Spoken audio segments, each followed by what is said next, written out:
Hello guys, a very good morning and welcome to Africa and Beyond Television Network. Zimbabwe President Emmerson Mnangagwa and his ruling party ZANU-PF have agreed to suspend elections for 10 years as a measure of sustaining Zimbabwe's developmental momentum. And this is Tinotenda Gachange, a well-known ZANU-PF Umrakachi, saying suspending elections to 10 years to sustain Zimbabwe's developmental momentum.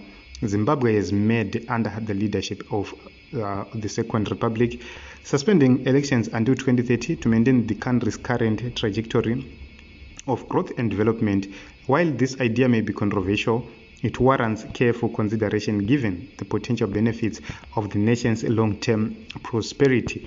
The Second Republic under President Emmerson Mnangagwa has implemented numerous initiatives aimed at reviving Zimbabwe's economy and improving the livelihoods of its citizens. From the introduction of the Zimbabwe gold currency to the significant strides in the lithium industry, these efforts are beginning to bear fruit and foster a renewed sense of optimism across the country. It is essential to acknowledge the importance of political stability in sustaining and building upon these positive developments.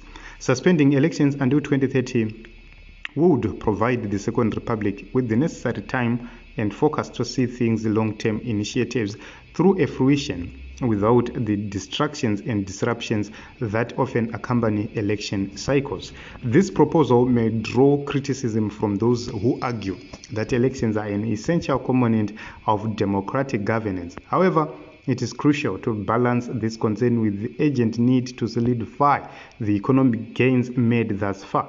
A temporary suspension of elections with a clear end date and a commitment to resume democratic processes in 2030 could provide the necessary space for Zimbabwe's progress to take root and flourish. As the country continues to navigate its path towards a more prosperous future, it is essential to consider bold proposals like this that prioritize long-term development and stability.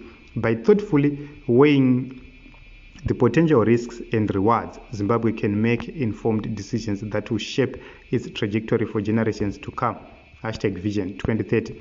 So this is what they are doing, and this is what they are actually calling development. They are saying there is massive development. This is the pictures they are actually posting. Zimbabwe is under construction, leaving no one and no place behind. This is the slogan. It's time to stand tall and take control. And this is what is happening, and the vision remains Vision 2030. And let us explore Team Zimbabwe and let us talk about this possibility. Gachange is talking about how many years? He's talking about possibly 10 years, but they are talking about 10 years. That is first point. And they are talking about 2030, which is something else. From now up to 2030, it's not 10 years because it's around 6 years now up to 2030. But the idea is to extend or to push elections to 2033. That is the idea. The whole idea is to push elections to 2033 or 2034 because they want to put it 10 years. This is according to the documents which are circulating. It's about to push with 10 years or by 10 years from 2023 elections, which means up to 2033. What is the idea? The idea is to mold Team Mnangagwa from within, to mold Vapfana, so that pavanondosvika 2030 Mnangagwa anenge aziva kuti vana Chiwenga vanenge vawikenwa, vanenge vapera, and by then any resistance from ZANU-PF inenge yabviswa, any resistance from the opposition inenge yabviswa, and then they will say elections are coming in 2033, and in 2033 then that is when you see Mwana Mnangagwa coming in as a presidential candidate. But it will not happen like that. What will happen first is 2030 Mnangagwa will then pass on the baton ku mwana wake kuti no, I'm leaving presidency in your hands. Can you steer up the ship? Then you go on up to 2033. You go to the election, they'll rig the election, and they'll continue like as if nothing happens. What is the benefit to the people right now in Parliament? timu riri kuparliament benefit yaro ndeyekuti kana pasina afa pakaitwa by-election tiri kungoenda kunosvika 2033 tirimo muparliament, mota dzichiuya after every 5 years, ma-allowances achingouya, ma-perks achingouya, and everything else. That will be the benefit. So you will see that those in parliament at this point in time, they are going to continuously benefit without stopping. And that is the reason why you see those people around, they are celebrating, they are clapping hands, Vision 2030, 2030, Tengeti Chipo. That is the reason why that mantra is actually taking shape at this point in time. So what people need to understand is the issue is not about having elections in 2030. The issue is about having elections in 2033. But in 2030, that is when Mnangagwa will leave power and give power to his son. You see? So this is the reason why we are saying everything with this arrangement has not been thought. That is the reason why Vanashavango, they've realized that in their lifetime they are unelectable because they don't have anything to offer to the people. And they have proven to the people that they are traitors.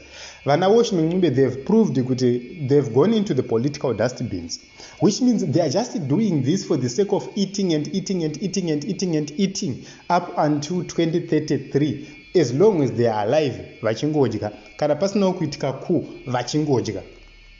So you see that this is the plan. This is the reason why there must be effort from the opposition to make sure that they stop this. That is the reason why they are trying, or they've tried by all means possible to neutralize Nelson Chamisa, and they've tried to buy very close people to Nelson Chamisa, such that they have a smooth transition to this mechanism. So without Nelson Chamisa in the picture, then they believe that this is going to be smoother. But will the people of Zimbabwe accept this? Will the military accept this? These are very critical questions. I can tell you, the military is divided. There are certain people within the military who are just saying, yes, boss, let us do that. But there is a section which is saying no. So that is the reason why these people are thinking to say, okay, let us go to parliament, manipulate this thing, change this thing, and 2/3 majority. Then we'll bring this thing to the people and say, Vanu, ngatichita referendum, let us agree, let us vote. So the ball is in the hands of the citizens of Zimbabwe, the people of Zimbabwe, because the amendment will pass in parliament, both in the National Assembly and in the Senate.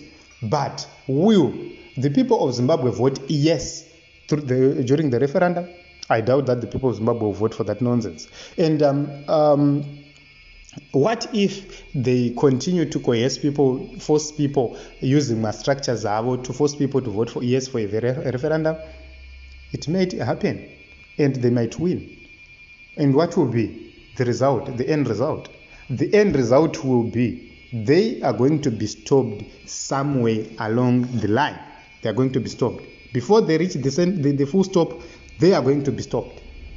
So the danger of stopping a sentence before you reach the full stop is that you don't leave it intentionally. Something forces you to leave it like that. So this is what is happening. ZANU-PF is actually planning to have Mnangagwa up to 2030, have Mnangagwa's son up to 20 Chakadaro. The major question is, will this work? Personally, I doubt.